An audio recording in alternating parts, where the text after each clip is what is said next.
మన గొప్ప కాపరి, మన ప్రధాన కాపరి, మన ప్రభువు, మన రక్షకుడు అయిన యేసుక్రీస్తు నామమున అందరికీ వందనాలండి. దేవునికి స్తోత్రాలు. ఆ గొప్ప దేవుడు మన బ్రతుకులలో ఏమీ లేకుండా కాపాడే దేవుడు. శత్రువుల ఎదుట మనకు భోజనాన్ని సిద్ధపరిచే దేవుడు. రాత్రంతా మంచి నిద్రనిచ్చి ఎందరికో లేని ఈ నూతన దినాన్ని మనకు అనుగ్రహించినందుకై సమస్త మహిమ, ఘనత, ప్రభావములు యేసయ్య ఒక్కరికే చెల్లునుగాక. ఆ కృపా క్షేమములు మన వెంట వచ్చినట్లుగా సహాయం చేసే ఆ తండ్రి ఈ నూతన దినములో మనకు అనుగ్రహించిన దేవుని యొక్క వాగ్దానము, కృపావార్త. కీర్తనలు 89వ కీర్తన 24వ వచనము. నా విశ్వాస్యతయు నా కృపయు అతనికి తోడై ఉండును, నా నామమును బట్టి అతని కొమ్ము హెచ్చించబడును.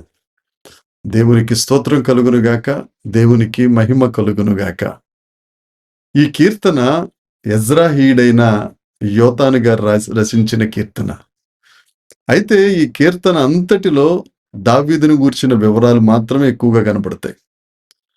దావీదు జీవితంలో దేవుడు చేసిన గొప్ప మేలులు, గొప్ప ఆశీర్వాదాలు యోతాను గారు ఎత్తి ఈ కీర్తనలో అనేకం రాశారు. ఇప్పుడు మనం చదువుకున్న ఈ వాగ్దానం కూడా దావీదు గారి గురించి చెప్పబడింది. పరిశుద్ధ లేఖనాలలో ఉన్న వాగ్దానాలన్నీ క్రీస్తు యేసునందు అవునన్నట్లుగా ఉన్నాయి. ఈ దినాన్న దేవుడు మనకిచ్చిన వాగ్దానం, నా విశ్వాస్యత, నా కృప అతనికి తోడుగా ఉంటుంది, అతని కొమ్మును నేను హెచ్చిస్తాను. ఇది దావీదుని గురించి చెప్పిందైనా ఈ దినాన నా ప్రియ సహోదరి, సహోదరుడా, నీతో మాట్లాడుతున్నాడు దేవుడు. ఆయన విశ్వాస్యతను బట్టి, ఆయన కృపను బట్టి దేవుడు నీకు తప్పక తోడుగా ఉంటాడు. నీవు ఆయన యందు విశ్వాసం ఉంచితే నీ కొమ్ము హెచ్చించబడునుగాక. దావీదు దేవునికి హృదయానుసారుడైన మనుష్యుడు. ఎందుకయ్యారు అనంటే, దావీదు దేవునికి తన హృదయంలో మొట్టమొదటి స్థానాన్ని ఇచ్చారు, గొప్ప విలువనిచ్చారు. దావీదు దేవునికి తన జీవితాన్ని సమర్పించుకున్నారు. అయినా గాని దావీదు కూడా మన వంటి స్వభావం కలిగిన వాడే కదా. ఒకానొక పరిస్థితులలో అతను చేయకూడని తప్పు చేశాడు. అయితే సౌలు తప్పు చేసి దేవుని ఎడల, దేవుని దగ్గర విధేయత చూపించలేదు గాని దావీదు దేవుని పాదాలు పట్టుకుని పశ్చాత్తాపపడ్డాడు. ప్రభువా, నీ సన్నిధిలోంచి నన్ను త్రోసేయద్దయ్యా, నీ పరిశుద్ధాత్మ నా దగ్గర నుంచి తీసేయద్దయ్యా, నీ రక్షణానందం నాకు దయచేయ్యా అని దేవుని దగ్గర పశ్చాత్తాపపడ్డారు. నా ప్రియ సహోదరి, సహోదరుడా, తప్పు చేయనోళ్ళు, పాపం చేయని వారు ఎవ్వరూ లేరు. అలాగని తప్పు చేయమని, పాపం చేయమని నేను మిమ్మల్ని ఎంకరేజ్ చేస్తాను అనుకోవద్దు. నువ్వు చేసిన తప్పులను బట్టి, నీ పాపాలను బట్టి దేవుని దగ్గర పశ్చాత్తాపము పడితే లేఖనం చెప్తుంది, పాపముల నిమిత్తమై పరిహారము నొందినవాడు కనికరించబడతాడు.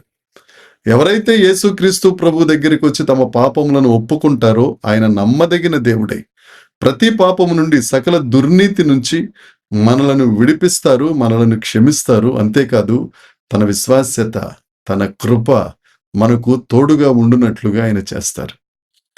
ఆ తరువాత నువ్వు ఆయన యేసుక్రీస్తు ప్రభువు నీతి మార్గమును నువ్వు నడిచినట్లయితే తప్పక నీ కొమ్మును ఆయన హెచ్చిస్తారు, నిన్ను ఆశీర్వదిస్తారు.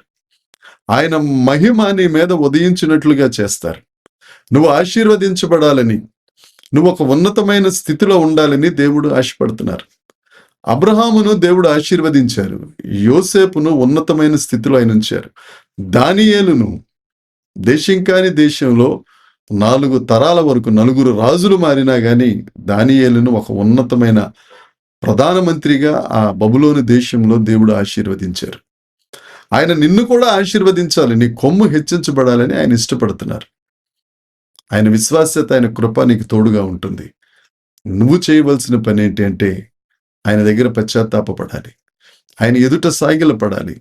దావీదు వలె, ప్రభువా, నేను చేసిన తప్పిదయ్యా, నీ సన్నిధి నుంచి నన్ను తోసేయద్దు ప్రభువా, నీ రక్షణానందం నాకు దయచే తండ్రి. దేవని పాపంలో పుట్టాను, పాపంలో పెరిగానయ్యా, నన్ను క్షమించు ప్రభువా అని ఆ యేసు ప్రభు దగ్గరకు వచ్చి నువ్వు పశ్చాత్తాపపడినట్లయితే నిశ్చయముగా ఈ దినమున ఆయన విశ్వాస్యత, ఆయన కృప నీకు తోడుగా ఉండునుగాక. మరి నిశ్చయముగా నీ కొమ్ము హెచ్చించబడునుగాక. అనేక మంది ముందు ఎక్కడైతే నువ్వు తలదించుకున్నావో అదే ప్రదేశంలో నీ తల ఎత్తే దేవుడు యేసుక్రీస్తు ప్రభు. నువ్వు పొందిన అవమానములకు ప్రతిగా భూదండను ధరింపజేసే దేవుడు యేసుక్రీస్తు ప్రభు. ఆ దేవుడు నీతో వాగ్దానం చేస్తున్నారు. ఆ వాగ్దానాన్ని స్వతంత్రించుకో. యేసయ్యను మహిమపరచు. తప్పక దేవుడు నిన్ను దీవించునుగాక, నీ సరిహద్దులను విశాలపరచునుగాక. ఆమేన్. చిన్న ప్రార్థన చేసుకుందాం.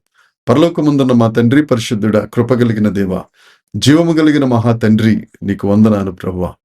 మీరిచ్చిన ఈ వాగ్దానములను బట్టి నీకు వందనాలు చెల్లిస్తున్నాం. ఈ వాగ్దానములన్నీ క్రీస్తులో అవునన్నట్టుగా ఉన్నాయి కనుక క్రీస్తును మేము కలిగి ఉండి ప్రభు నీ ఎదుట ప్రభు పాపములను మేము ఒప్పుకొనగలుగుటకు, పశ్చాత్తాపడగలుగుటకు, నీ దగ్గర పరిహారము నొందగలుగుటకు కృప దయచేసి, నీ విశ్వాస్యత, నీ కృప మాకు తోడుగా ఉండినట్లు కృప దయచేసి మహిమ పొందుమని నజరేయుడైన యేసుక్రీస్తు నామమున ప్రార్థించడిగి వేడుకొనుచున్నాము తండ్రి. ఆమేన్. దేవుని కృప మనకు తోడుగా ఉండునుగాక. ఆమేన్. ఆమేన్. ఆమేన్.